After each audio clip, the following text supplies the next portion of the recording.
Pero to, happy April Fool's Day, everybody. Uy. Dahil ang ihirit natin this morning, swimming with the kids. Aba, this is fun. Kaya naman, mommies and daddies, saktong-sakto to ngayong tag-init at malapit na ang bakasyon. Pwede nyo tong maging bonding with your kids. Gaya na nga lang ni na Tito Wancho at ang hirit-bulilit natin si Tito Erica Wancho. Laude. I'm sorry. Tito Wancho talaga, Wancho. Hi guys, kumusta yung swimming lessons nyo? Hey kids! Oh, I love kids. Hi! Ang cute ng mga yan. Hi guys! Good morning dyan sa studio. Nako, masaya naman ang mga swimming lessons dito. Actually, nagfa-facilitate ako ng konti sa free time ko. Pero mga kapuso, magandang umaga sa inyo. Nandito pa rin tayo sa isang indoor swimming pool facility sa Quezon City. Kita nyo sa aking likuran. Busy po ang mga bata sa kanilang mga swimming lesson. At may isa tayong bisita dito, ang ating UH Bulilit na si Erica Laude. Erica! Halika dito. Guys, kanina pa siya nagsi-swimming lessons. Actually, nakita na namin yung improvement niya. Hi, Erica! Kamusta naman? It feels good naman po. Kasi I get to swim and alam niyo po, I can do the survival konti. Opo. Na-enjoy mo naman. Ano masasabi mo? First time mo ba mag-swimming lesson? Yes po. Actually po sa school namin, usually we have swimming lessons po. But it was only maikli lang po. It was only like 2 sessions. Nakita namin yung improvement mo since kaninang umaga. Congratulations. Pero alam mo, Erica, kahit ako, dahil certified daddy na rin ako, yung mga anak ko, ginagawa naming bonding yung pagsiswimming. Kapag pupunta kami sa mga ibang mga beaches or mga swimming pool, gustong-gusto talaga nila Alam mo, parang hindi ko talaga sila mahugot from the swimming pool minsan. Pero syempre, katulad ng sinabi mo, importante rin yun para sa survival nila.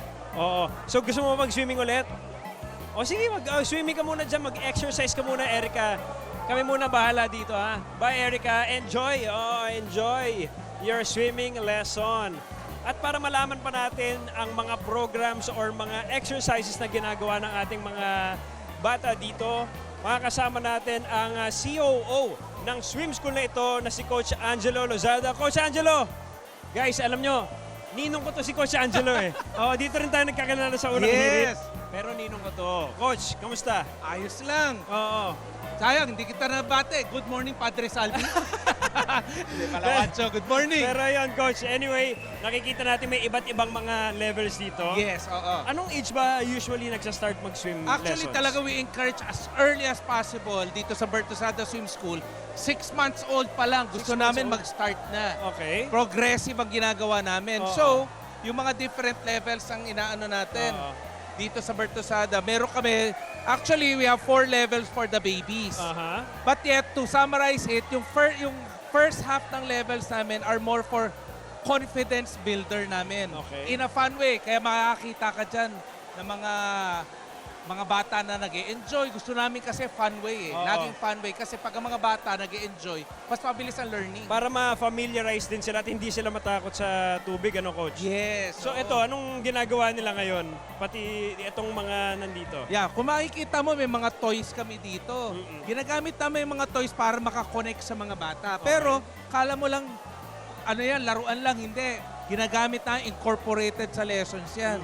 May mga different skills kami na ituturo dyan, katulad ng hand and eye coordination. Okay. Tapos ay mga colors, tinuturo na, parang preschool in the Parang pool kami preschool, dito. So, oo. natututo sila ng mga different colors, numbers.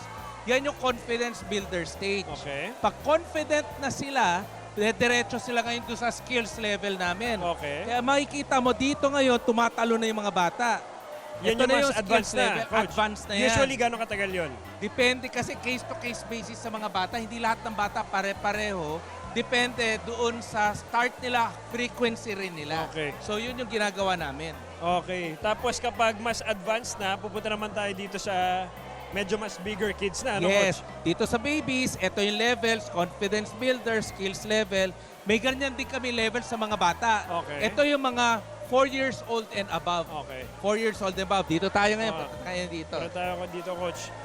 At nakikita natin si Erica. Sabi mo kanina, nakita mo yung improvement ni Erica from the... Si Erica kanina from yung kaninang dumating. 5 a.m. Hindi pa masyado siyang nakakalubog, hindi siya nakaka-float. Kung makikita mo ngayon siya, kasi progressive yung levels talaga namin sa BL Bertusada Swim School, Dito muna tinuturo namin confidence booster muna. How to hold their breath under the water. Tawagin lang na si Erica. Yes. Coach, si Erica, kausapin lang namin. Pero makikita nyo, Coach, talagang Swim. kahit kami, si Liam, di ba nag-enroll din si Yes, Liam oo. ng sandali at ginamit nga yung mga toys. Di ba, si Ninang Pepper, si Coach Pepper, na kumakanta-kanta, na-build talaga yung confidence niya kahit sa swimming pool.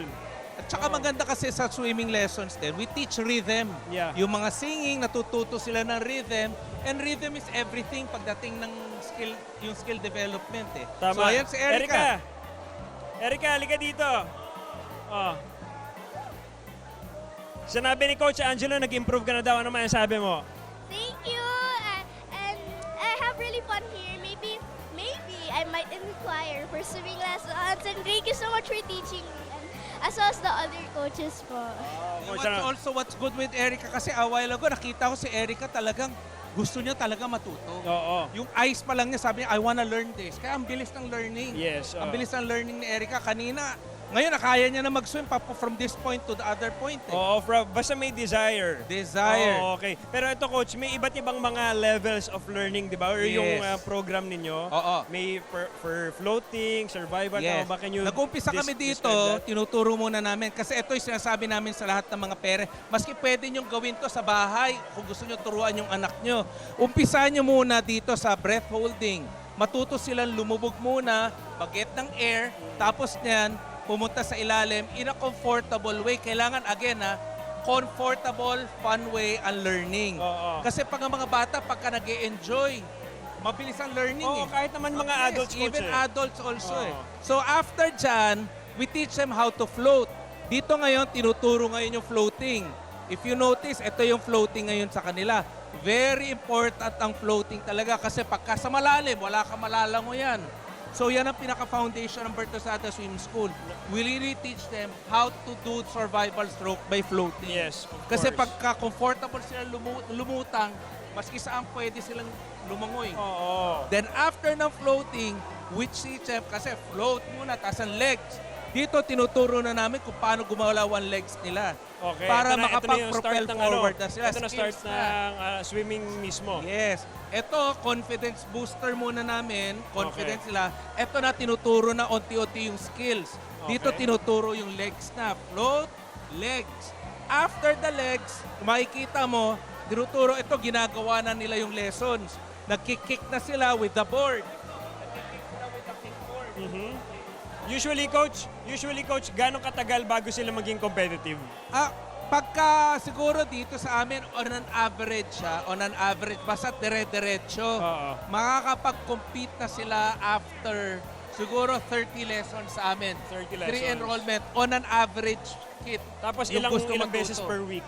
Yung, Ginagawa namin talaga, advice namin at least 3 times a 3 week. times a week. Parang At school least. talaga, no? Parang school. Pero kung kaya mag-everyday, kamukha summer ngayon. Oo. Rather than staying at home, go out, lagyan nyo ng activities. Kamukha si Erica, sabi ko nga, Erica, tumuloy-tuloy ka lang. Oo. Guro by June, magko-compete ka na. Totoo yan, Coach. At syempre, ngayong season talaga, napansin natin, medyo umiinit na nga. Medyo late uminit ngayon, di ba? Yes. Pero, ito, pool season na, tampisaw season.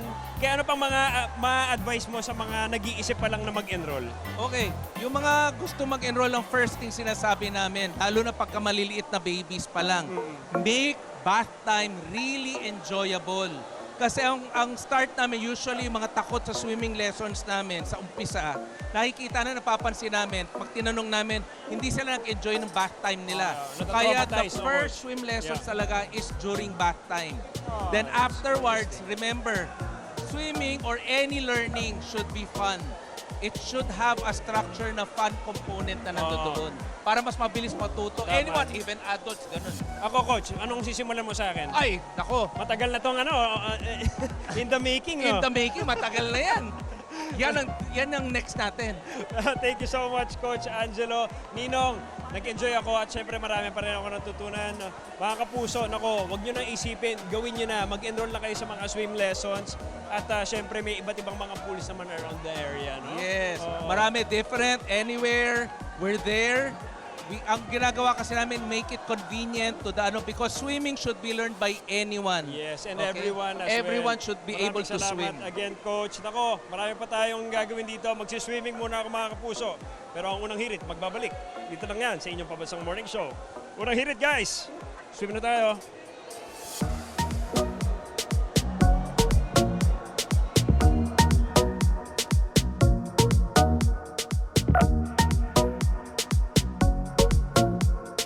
Wait! Wait, wait, wait! Wait lang, wag mo muna i-close. Mag-subscribe ka na muna sa GMA Public Affairs YouTube channel para lagi kang una sa mga latest kwento at balita. I-follow mo na rin ang official social media pages ng Unang Hirit. Thank you. O sige na,